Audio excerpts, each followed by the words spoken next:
फिर is M-are के साथ आईएनजी फॉर्म, फिर हैव बीन के साथ थर्ड ये नहीं सीखे थे शायद, नहीं सीखे थे ये भी। हैव के साथ थर्ड फॉर्म, फिर हैव बीन के साथ आईएनजी फॉर्म। इतना हम लोग सीख चुके हैं, राइट? और ये सभी टॉपिक्स प्रेज़ेंट में अलग-अलग तरह की बात करने के लिए इस्तेमाल की जाती हैं। वेल किसमें क्या है, ये बात परसों भी बताई गई थी, कल भी बताई गई थी, आज नहीं बताया जाएगा क्योंकि आज कुछ नया बताया जाएगा। वेल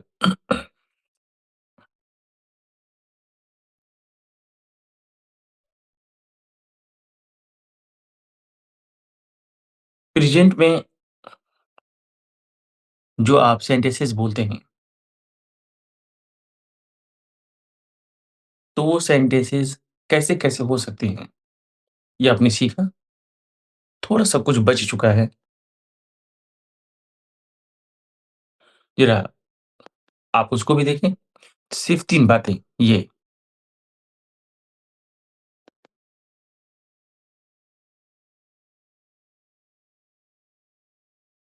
सिर्फ़ 3 बातें बच चुकी हैं प्रेज़ेंट में। इसको देखने के बाद हम पास्ट वाले एक्सप्रेशंस को देखेंगे। वेल नेक्स्ट है इज़ एम-आर के साथ वर्ब का थर्ड फॉर्म। कब बोलें इसको? यानी कब बोलें is beaten, is a, helped या आर हेल्प्ड? ऐसा तब करेंगे जब आपको आदत वाली बात बोलनी हो। जब किसी इंसान की आदत वाली सेंटेंस बोलनी हो कि वो इंसान मतलब कोई काम ऐसा किया जाता है और आपको मालूम नहीं चलेगा कि इस काम को करने वाला कौन है क्योंकि ये सेंटेंस पैसिव वॉइस का होता है, सब्जेक्ट लापता होता है। जैसे उसकी मदद की जाती है, कौन करता है? ये नहीं पता। उन लोगों को यहाँ बुलाया जाता है, कौन बुलाता है? नहीं पता। यहाँ इंग्लिश पढ़ाई जाती है, कौन पढ़ाता है? नहीं पता। लेकिन ये काम अक्सर होता है, ये काम रेगुलर होता है। ओके, तो जब कोई काम आम तौर पर हमेशा होता है, रेगुलर होता है और सब्जेक्ट लापता हो, तो इस तरह के सेंटेंस को बोलने के लिए हम बोलेंगे सब्जेक्ट, फिर बोलेंगे या तो इज़ या तो एम या तो आर। देखेंगे कि ये सब्जेक्ट क्या है? आई रहेगा तो एम बोलेंगे, ही, शी, इट रहेगा तो इज़ बोलेंगे और कोई प्लूरल रहेगा तो आर बोलेंगे। उसके बाद बोलेंगे वर्ब का थर्ड फॉर्म। ओके, एग्ज़ाम्पल यहाँ इंग्लिश पढ़ाई जाती है, English is taught here. Okay, आपकी मदद की जाती है, यू आर हेल्प्ड। आप लोगों को पीटा जाता है, you are beaten.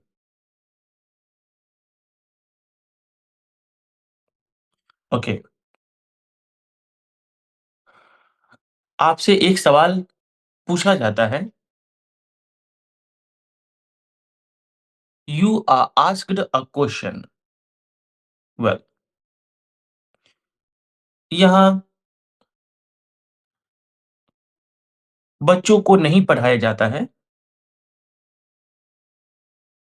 The children are not taught here. कोई काम किया जाता है,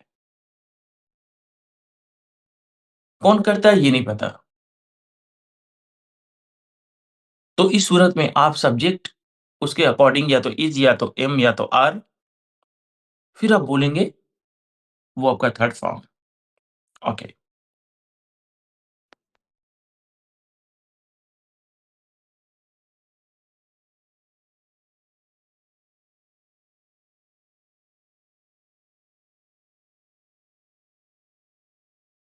is, am, are plus verb in third form are used to tell that some work is often done but subject is missing। यानी इसका इस्तेमाल हम तब करते हैं जब हमें कहना हो कि कोई काम अक्सर किया जाता है लेकिन सब्जेक्ट छिपा हुआ होता है या लापता होता है। Well,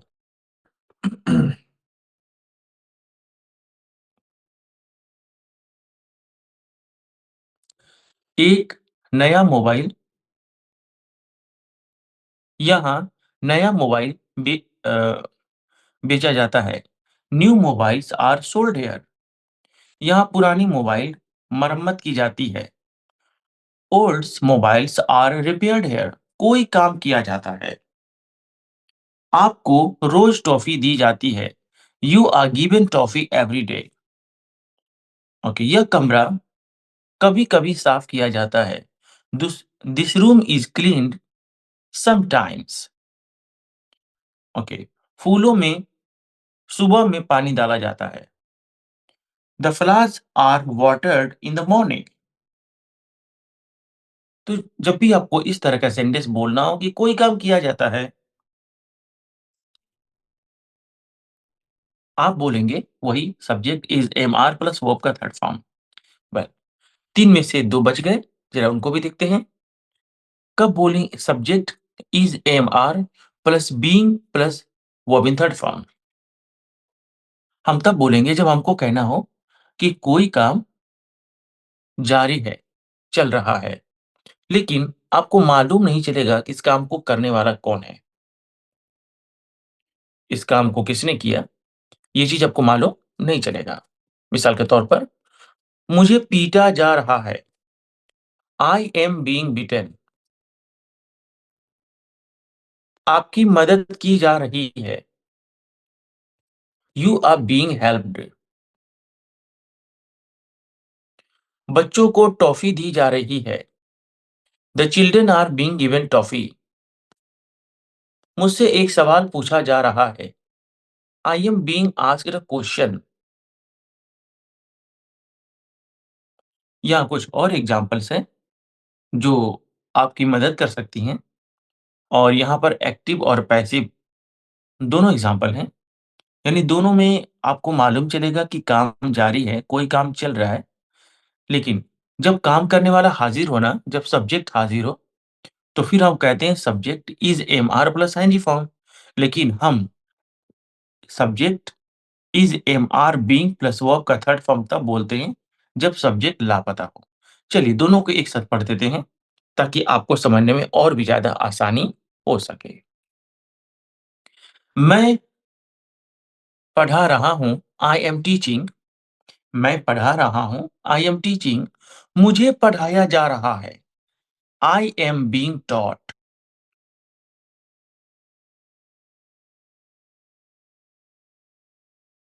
कोई डाउट नहीं कि दोनों में काम जारी है, दोनों में काम चल रहा है। एक में काम करने वाला ज़ाहिर है, दूसरा में काम करने वाला लापता है। जब काम करने वाला ज़ाहिर होता है, तो हम इज़ एम आर के साथ डायरेक्ट बोलते हैं आईएनजी फॉर्म। जब काम करने वाला लापता हो, तो is am are plus being plus verb in third form. Example number 3, वह पीट रहा है, ही इज़ बीटिंग। उसे पीटा जा रहा है, he is being beaten. Example number 5, वे लोग कुछ बेच रहे हैं, दे आर सेलिंग समथिंग। कुछ बेच एग्ज़ाम्पल नंबर 6, कुछ बेचा जा रहा है, something is being sold. Example number 7, वे लोग क्रिकेट खेल रहे हैं, they are playing cricket. Example number 8, cricket खेला जा रहा है, कौन खेल रहा है? ये तो नहीं पता। क्रिकेट खेला जा रहा है, cricket is being played. Okay, अभी एग्ज़ाम्पल नंबर 9 बोलने से पहले मेरे दिमाग में एक क्वेश्चन है और मैं ज़रा पूछ लूँ। एग्ज़ाम्पल नंबर 8 में लिखा है क्रिकेट खेला जा रहा है, क्रिकेट इज़ बीइंग प्लेड। क्या क्रिकेट बोलना सही था या मुझे द क्रिकेट बोलना चाहिए था? अगर आप में से कोई कह रहा है कि नहीं, द नहीं बोला जाएगा, वो खामोश रहे। अगर आप में से किसी को लग रहा है कि नहीं, वहाँ तो द क्रिकेट होगा, तो ज़रा आप अपने नाम के साथ बोलें कि यस सर, यहाँ पर द बोला जाएगा।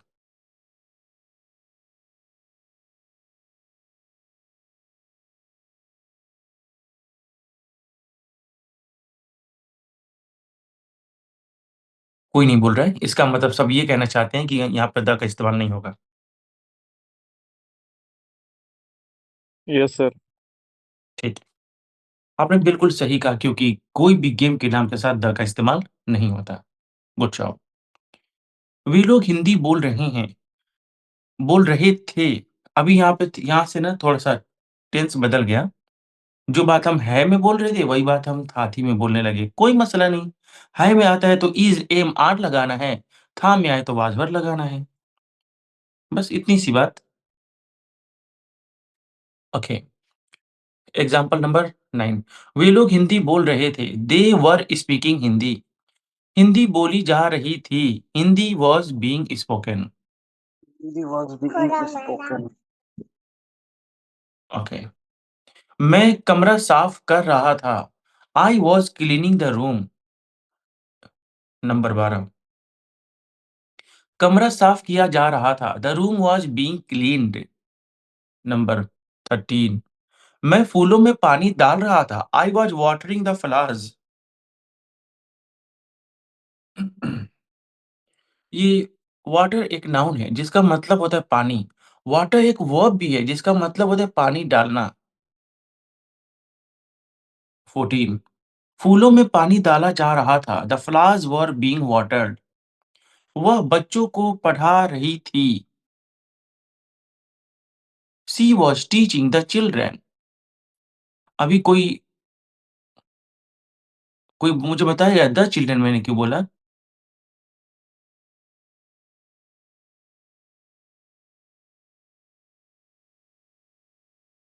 क्या यहाँ पे द होना चाहिए? अगर हाँ, क्यों होना चाहिए? हाँ, बिकॉज़ यहाँ पर्सन दिखा रहा है सर, पर्सन को शोइंग कर रहा है, व्यक्ति, ये तो कोई बात नहीं प्लुरल है। है। हुँ। तो जैसे हम लोग किसी एक एक बच्चे की बात कर रहे हैं सर, इसीलिए इस टाइप एक से किसी Yeah, किसी they को are एक नहीं not. लेके They are आ not. ये वन बाय वन बोलेंगे। एक साहब ने कहा कि यहाँ एक बच्चे की बात हो रही है। एक बच्चे की बात होती तो मैं चाइल्ड कहता, चिल्ड्रन क्यों बोलता? यहाँ ज़्यादा बच्चों की सर बात हो रही है। बहुत ये सारे बच्चे हैं। काउंटेबल नाउन है सर, काउंटेबल नाउन होते बहुत सारे बच्चे थे इसमें, बहुत सारे बच्चे को, क्योंकि यहाँ के लिए हो रहा है, बहुत सारे सारे बच्चों का बच्चे हैं बात मगर नहीं हो रहा किसी एक है, एक जगह के बच्चों का बात हो रहा है, यहाँ पे बिल्कुल, जो बच्चे बहुत हैं सारे उनका बात बच्चे हो हैं रहा है। मगर यस यस। बिल्कुल, बिल्कुल, आपने सही कहा बिल्कुल। बच्चे कोई डाउट नहीं कि बच्चे ज़्यादा हैं, लेकिन फिर भी क्योंकि सर दुनिया में यहाँ सभी हाँ, बच्चों बोलिए। की बातें नहीं हो रही, कुछ बच्चों की बातें हो रही हैं। बिल्कुल सही कहा आपने, यही मैं भी कहने वाला था। नहीं सर, बेशक मैं चिल्ड्रंस नहीं सुना था इसी वजह से। Okay, okay. कोई डाउट नहीं कि बच्चे ज़्यादा हैं, लेकिन पूरी दुनिया के बच्चे नहीं हैं। दुनिया में से कुछ बच्चों के बारे में बात हो रही है, इसीलिए द का इस्तेमाल हुआ है। राइट। 17। वह कुछ सोच रहा था।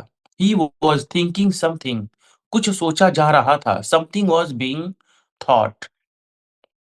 वह मेरी मदद कर रहा था। He was helping me. मेरी मदद किया जा रहा था। I was being helped. वह चावल खा रही वे चावल खा रहे थे। दे वर ईटिंग राइस। चावल खाया जा रहा था। Rice was being eaten. अभी क्या आप लोग को नहीं लगता यहाँ राइस के पहले द लगना चाहिए?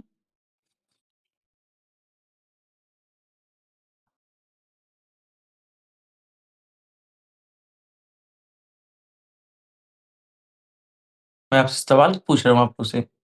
क्या आप लोग को यस नहीं सर, लगता? वहाँ पे लगना चाहिए ना, वो भी एक मतलब फिक्स ही है ना सर, एक स्पेसिफिक सर्टेन, मतलब वहाँ पे आपका नाम राइस सर? जो है। आपका नाम? चंदन चंदन ठाकुर। ठीक है। चंदन को छोड़कर और कोई क्या कहेगा? क्या 22 नंबर में चावल खाया जा रहा था। Rice was being eaten. सही।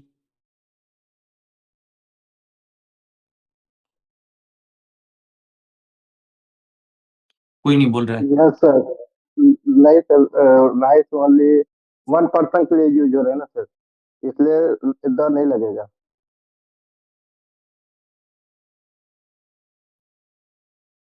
आपने कहा कि द नहीं लगेगा, राइट? यस सर, क्योंकि किसी एक व्यक्ति के क्योंकि लिए सर वो खाने की बात हो रही अनकाउंटेबल है इसलिए। या राइट। अनकाउंट ठीक है, ठीक, जो ठीक, अनकाउंटेबल होता है उसके साथ डालें। ओके। नहीं रखते। आप अभी तक अभी तक आपने आप में से जिसने बोला, अब वो खामोश रहेंगे। नेक्स्ट कोई है जो बताएगा कि चावल खाया जा रहा था, इसमें द लगेगा कि नहीं?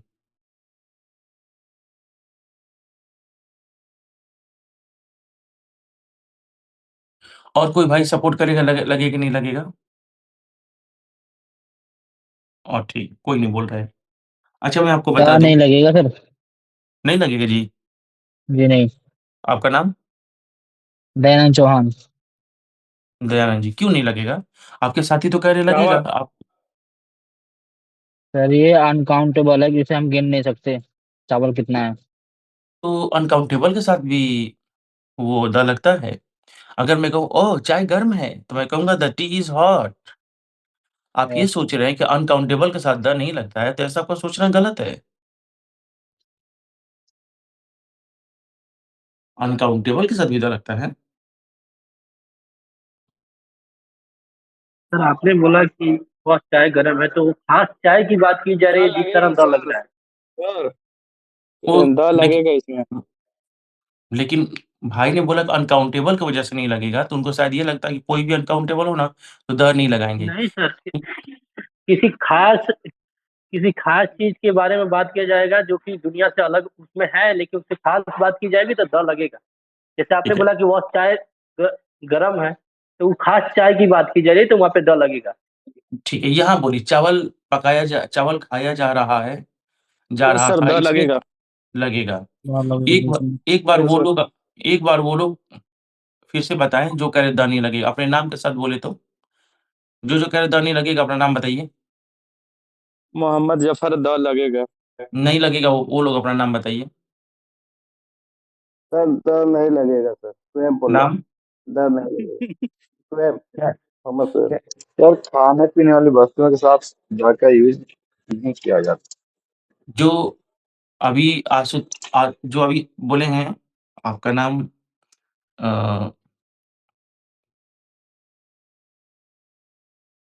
अपना नाम बताइए, जो लास्ट में जो बोले हैं, नाम आपके दिमाग में याद नहीं है। Bridge bridge bridge Narayan. Bridge. 2 ठीक वो लड़के पिया बोले जाता है, 2 फिर लड़के भी बोले कि लगाते हैं तो।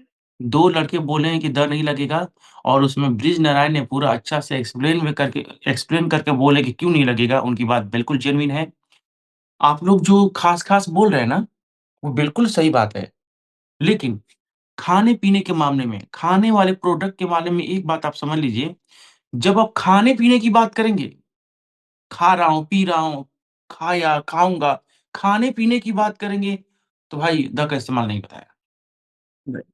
वही थोड़ा हट कर बात करिए, खाने-पीने की बात मत करिए। आप कहें कि चावल गंदा है, चावल महँगा है, चावल बासी है। अब खाने-पीने की बात नहीं करें, बल्कि कुछ और बात करें, तो खास की बात होगी तो द लगेगा, और हमेशा की बात होगी तो द नहीं लगेगा। वहाँ वो जो आप द के बारे में सोच रहे हैं खास और ये, चलेगा। लेकिन खाने-पीने के मामले में वो खास वगैरह नहीं देखना है।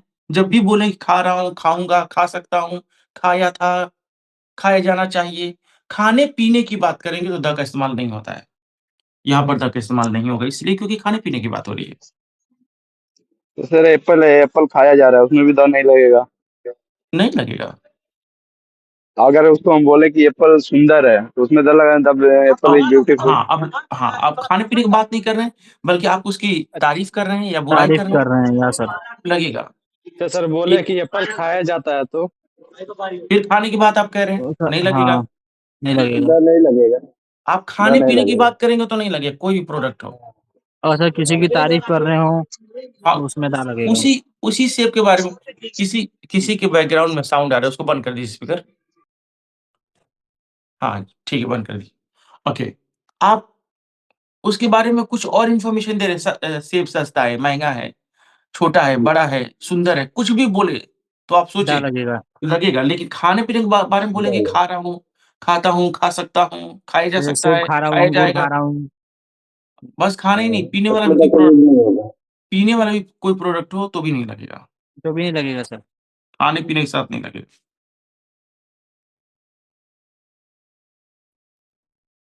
आगे बढ़े जाएँ? या ओके। ये बहुत बारीकी बारीकी चीज़ है, आमतौर पर मतलब सर ये लोग अब बहुत। आप वर्कशीट से पढ़ा रहे हैं सर? जी, वर्कशीट नंबर सर? मैं वर्कशीट से नहीं पढ़ा रहा हूँ। पीडीएफ है सर आपके पास में? मैं आपको प्रैक्टिस करा रहा था। ओके, तो ओके। यहाँ पर ना जो मैं आपको प्रैक्टिस करा रहा था, तो यहाँ पर कुछ उससे उससे रिलेटेड ज़्यादा एग्ज़ाम्पल्स थे। तो इसीलिए राइट मैंने सर, यहाँ। हाँ, तो ये तो बहुत पहले हम पढ़ा चुके हैं 14D। 14D नहीं राइट, राइट। पढ़ा रहे हैं, क्योंकि यहाँ पर एग्ज़ाम्पल्स ज़्यादा लिखा था। तो मैं एग्ज़ाम्पल बोल रहा था, यहाँ पर दिख रहा है, तो आप कानों से मेरी बात सुनेंगे और आँखों से देखेंगे तो ज़्यादा समझ में आएगा, इसीलिए मैंने इस पेज को खोला। Right, right sir. वेल,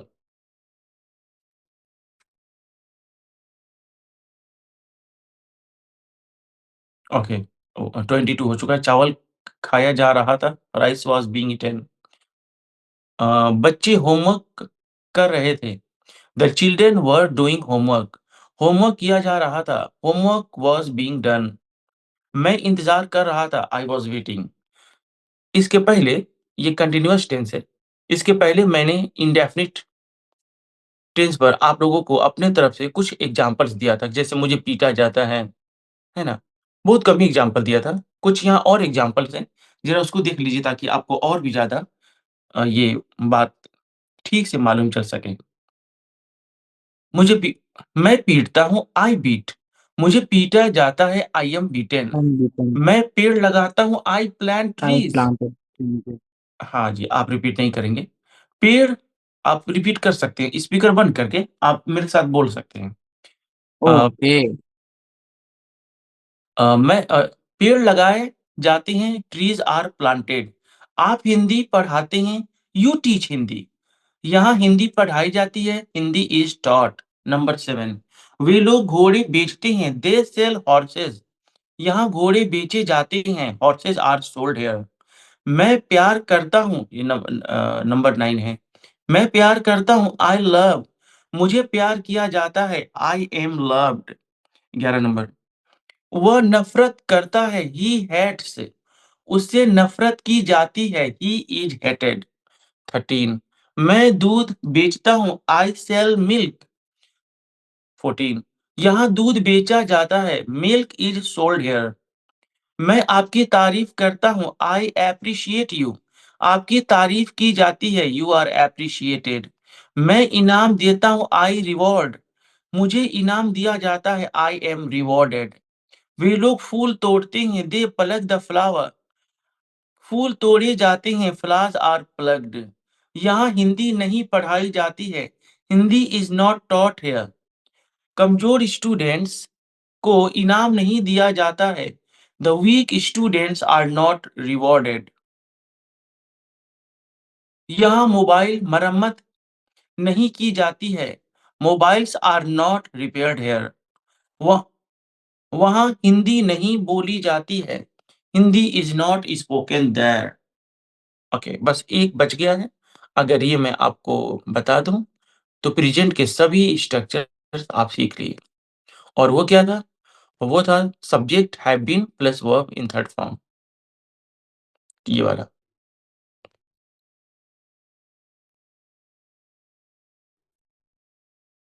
कब बोलें subject have been plus verb in third form? Very simple. मैंने पढ़ाया है।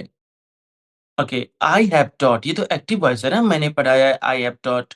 लेकिन इसी का पैसिव वाला फॉर्म देखिए, जहाँ सेंटेंस सुनकर आपको लगेगा कि कोई काम कर दिया गया है, लेकिन कौन किया ये तो मालूम नहीं चलेगा। मुझे पढ़ाया गया है, आई हैव बीन टॉट। उसने पीटा है, ही हैज बीटन।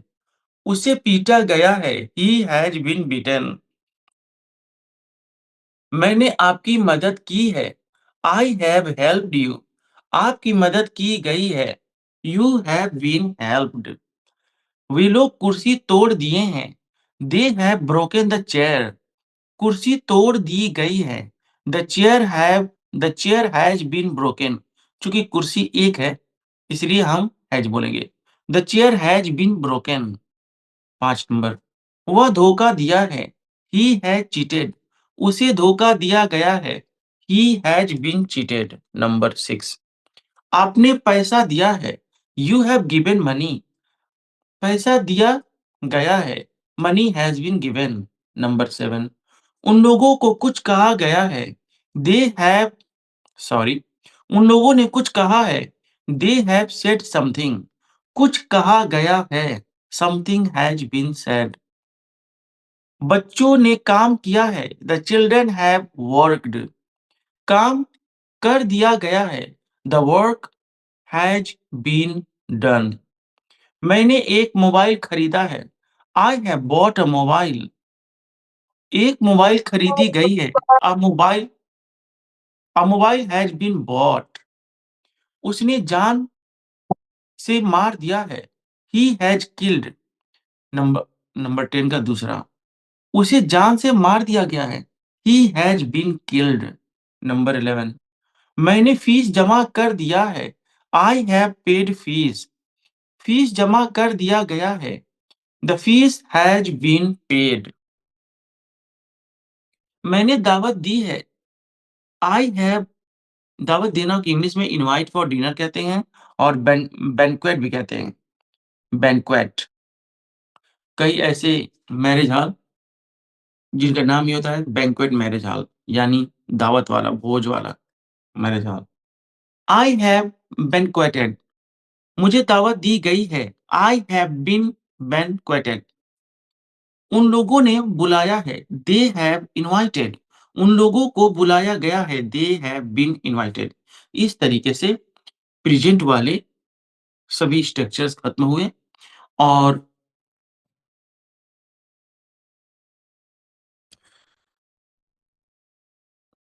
यहाँ जो लास्ट का 3 है,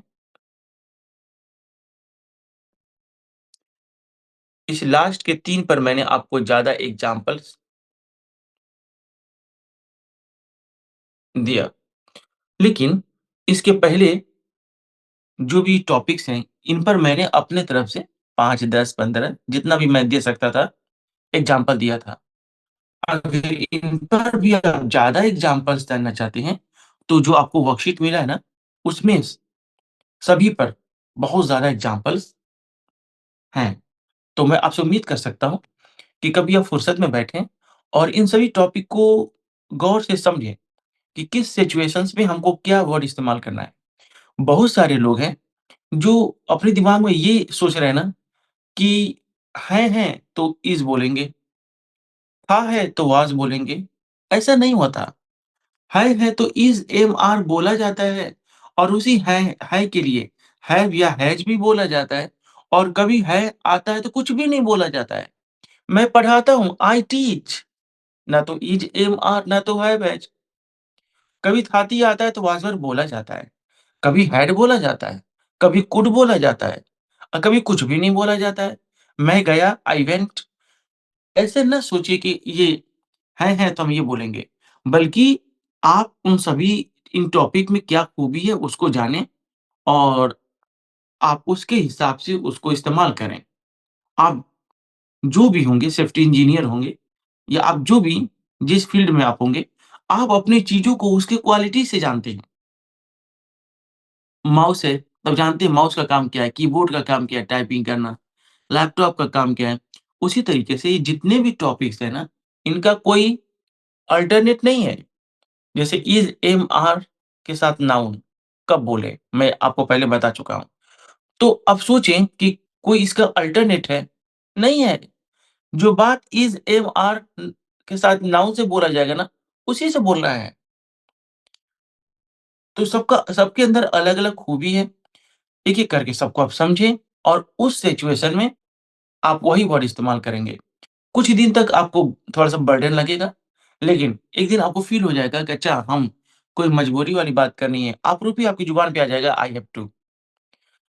फिर आपको बोला कि कोई काम मैं जल्द करने वाला हूँ, खुद ब खुद आपकी ज़ुबान पे आ जाएगा I am to, you are to. व न या जो भी टॉपिक्स है ना, नीचे उसका कब बोलना है, नीचे इंग्लिश और हिंदी दोनों में लिखा गया है, ताकि आप बेहतर तरीके से इस बात को समझ सकें। ये रहा प्रेज़ेंट की बातें। अभी हम करेंगे पास्ट की बातें, राइट? आपने प्रेज़ेंट की बात, जो प्रेज़ेंट वाला स्ट्रक्चर आपने देखा, तो पास्ट वाला में आपको बहुत-बहुत कम अटेंशन देना होगा। क्यों? बहुत सारा प्रेज़ेंट वाला पास्ट में सिर्फ़ वाज़ वर या हैव वाला हैड लगा देने से हो जाएगा, जो आपके लिए बिल्कुल मुश्किल नहीं होगा। मिसाल के तौर पर, इधर आया मैं जा रहा हूँ, आई एम गोइंग, उधर आएगा मैं जा रहा था, आई वाज़ गोइंग। तो जो जितना मेहनत करके आपने प्रेज़ेंट वाला स्ट्रक्चर्स पढ़ा, पास्ट वाले में आपको तकलीफ नहीं होगी। होगी भी तो बहुत कम, ना के बराबर। वेल, अब यहाँ पर कुछ टॉपिक्स हैं, जिनसे पास्ट की बात की जाती है। चलिए एक-एक करके समझते हैं। Well, so now I'm going to teach you some structures. Those are used for past expressions. Okay, the first topic is subject was verb plus noun. The question is, in what situation we use subject was verb plus noun? That's very simple to understand. If you want to introduce someone or something in past, you will say subject was verb plus noun. For example, if someone asked you that who was he, then you would tell him that he was my uncle, he was my friend, he was my father. So you are going to introduce that man, but in past. Okay. So whenever you want to introduce someone or something, but in past, you will use was or were. Okay. The question is when to use was and when to use were. It depends on subject. If your subject is in singular number, then you will use was. But if your subject is in plural number, like you, like they, like we, cows, boy, children, you will use were. I hope you are going to understand well that in what situation we use was, were plus noun. Well, let's talk about another concept.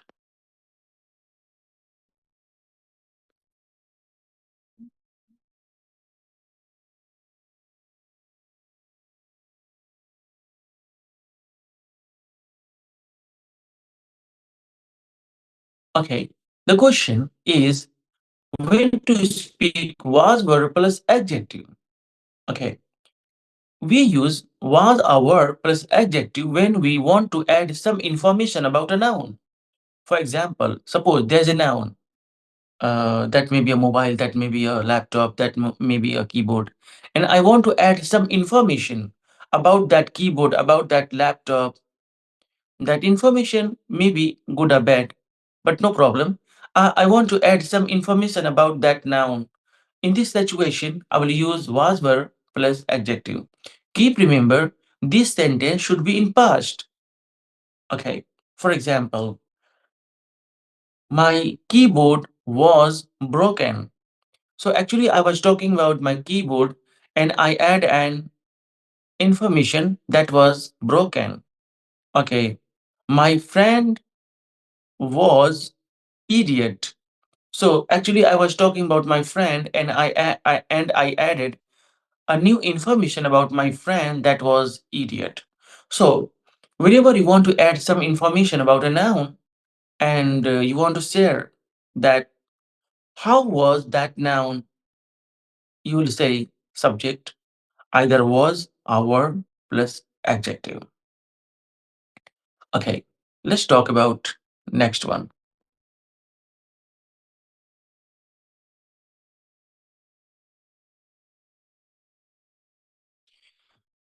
Okay, when to speak had plus noun?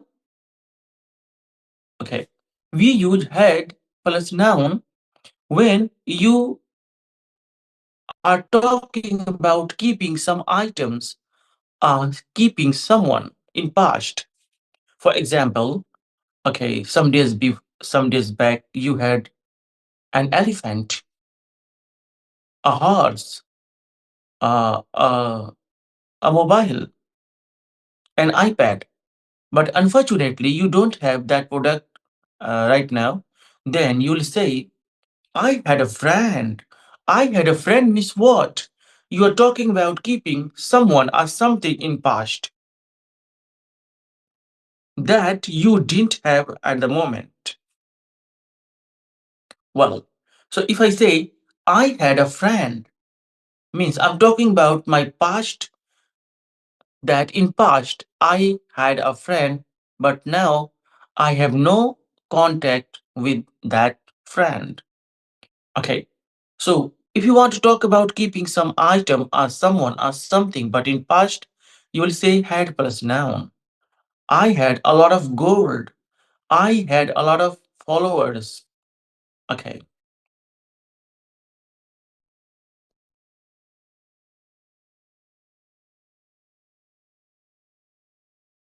When to speak had plus two plus verb in first form, two plus verb in first form is also known as infinitive.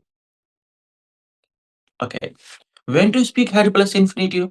Okay. You will use had plus infinitive when you want to tell your compulsion, your helplessness, that in past you were forced to do something. You were helpless to do something. Actually, you did not want to do that, but you are forced, helpless. Then you will say, I had plus infinitive, you had plus infinitive. For example, I had to take medicine. What do I mean by saying I had to take medicine? Okay, this simple mean that I did not like to take medicine on that time, but I was helpless to take medicine because I had headache. I had to pay fine. I did not want to pay fine, but actually I had no driving license. I didn't wear helmet. That's why I had to pay fine. So when you want to talk about your past activity, that in past you were helpless to do something, you will say I had to, you had to, they had to, we had to plus verb in first form. Well, before I teach you about voice verb plus to plus verb in first form, I would like to ask you one thing. Uh, do you understand what I say? इसके पहले कि मैं Viber के साथ infinitive बोलूं, अभी मैं एक चीज पूछूं कि बात समझ में आ रही है ना जो मैं बोल रहा हूँ?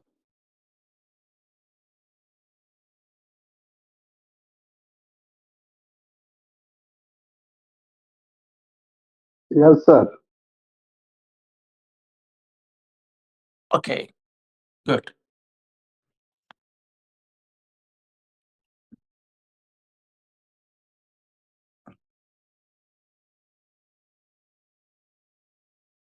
Okay, the next topic is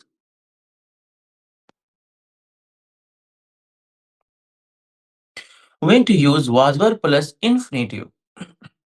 Okay, if you want to speak a sentence and you want to say that in past something was about to happen, something was about to happen. So you will say subject was a verb plus infinitive. For example, she was to die means this was to happen very soon in past. Okay, they were to come. They were to come means at that moment this work was very near to be happen. Okay, it was to rain means at that moment it was very close to happen that it was about to rain or it was going to rain on that occasion. So when you want to say that in past something was very close to happen, you will say subject was a verb plus infinitive. And this is one of the most important topic, that second form. Okay, we use verb in second form when we talk about our past activity, that I did something. Suppose if you ask if you ask me that what did I do in the morning yesterday, then what will I say?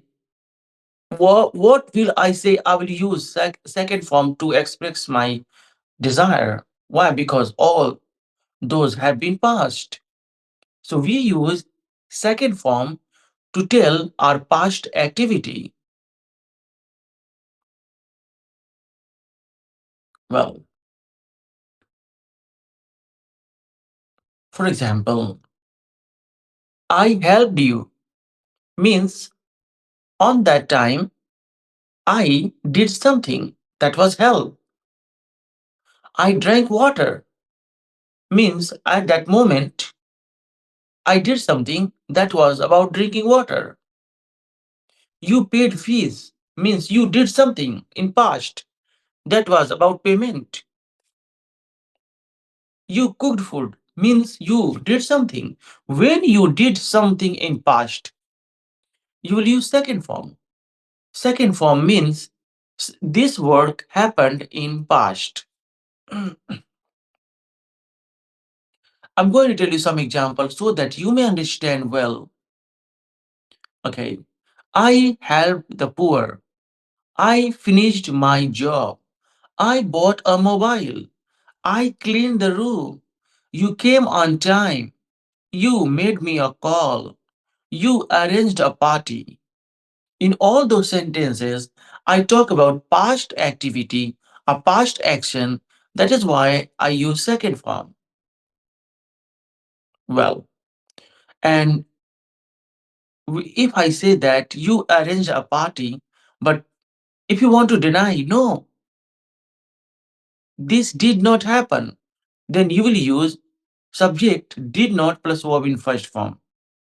Okay, for example, if I say, you stole my purse and you want to deny, no, it was wrong, then you will say, I did not steal your purse. You will say, did not plus verb in first form. You abused me. No, I did not abuse you. You slapped him. No, I did not slap him. You took medicine. Sorry, I did not take medicine. Did not means you are going to say that sorry, I did not perform this work. Okay. Next.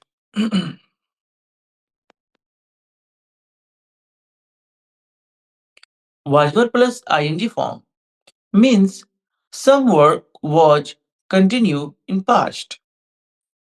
Something was continue in past.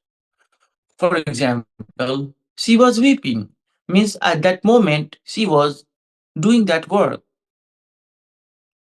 My mom was cooking food when I left my home means at that moment my mom was doing something. You were writing means at that time you were doing something. So was verb plus ing form means in past you were continue to do something. They were helping me means they were doing something. I was teaching English means I was doing something in past. Well, so whenever you want to say that in past, some work was continued by someone, you will say was verb plus ing form. Next, this is most this is the most confusing lesson where a lot of students get confused. That is had plus verb in third form.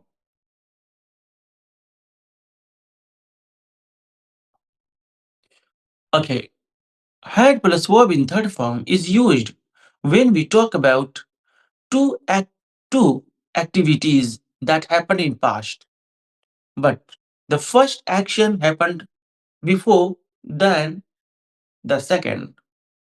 For example, the patient had died before the doctor came. In this sentence, I mentioned about two activity. The first action was the doctor came, and the second activity was the patient had died. So when you want to speak such sentences in past where you want to mention two actions, then you will use had plus verb in third form. Keep remember, you are not going to mention two actions, but you are going to mention one action that the patient died. So if you do not want to mention two action, never use had plus verb in third form, but use second form. For example, it is wrong to say the patient had died. No, say the patient died. The doctor came. But when you mention two action and you want to show that this happened later than that, or this happened earlier than this, then you use had plus verb in third form.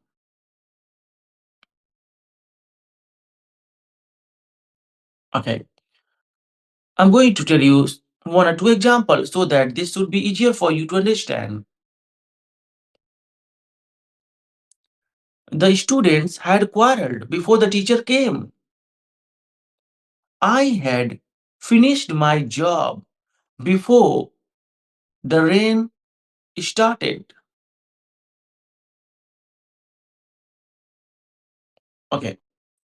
So when you want to mention two action, then you will use had plus verb in third form. Next, had been plus ing form. When to speak had been plus ing form? When you want to say that in past, some work was continue for a long time. Example, she had been learning English for 3 months. In past, she continued to do something till 3 months.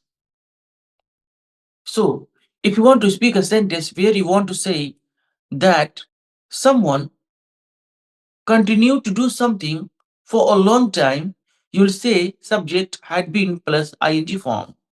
For example, I had been teaching English since morning. What do I mean by saying I had been teaching English? Means in past, I continued to teach English one day, long time. So when you say that some work was continue in past, but for a long time, you will say had been, not was a word. She had been weeping since morning. She had been weeping since morning means what? She continued to weep whole day, some hours in past. Then we'll say had been plus ing form. So I hope you're going to understand very well. Okay. So two or three topics have been missed, and that is about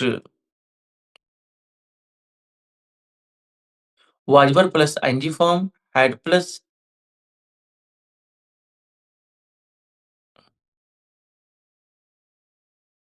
had plus I think it is repeated. Had plus had been plus ing form. Okay. So leave this.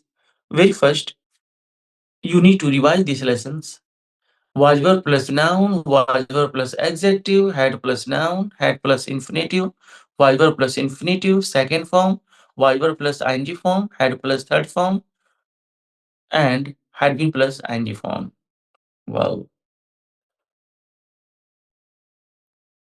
I hope tomorrow I'll ask you and you will answer my questions with great confidence.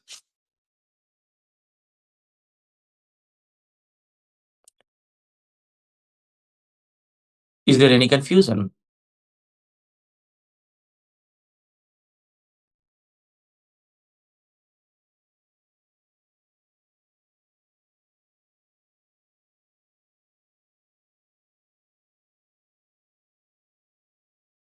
बहुत सन्नाटा है भाई. By the way, जो मैंने बताया अगर आपको confusion है तो कल एक बार और पूछ सकते हैं, लेकिन कल मैं कोशिश करूँगा कि मैं आपसे पूछूँ ताकि और आप उसको अच्छे से एक्सप्लेन करने की कोशिश करेंगे, ताकि ये बात आपके दिल में बैठ जाए और इंग्लिश बोलते टाइम ये ना सोचिए कि कहाँ से बोलना है। स्पेशली शुरुआत करेंगे जी इमाम साहब से। ठीक है ओके दोस्त? Sir. Okay. Okay sir. Okay, ठीक है।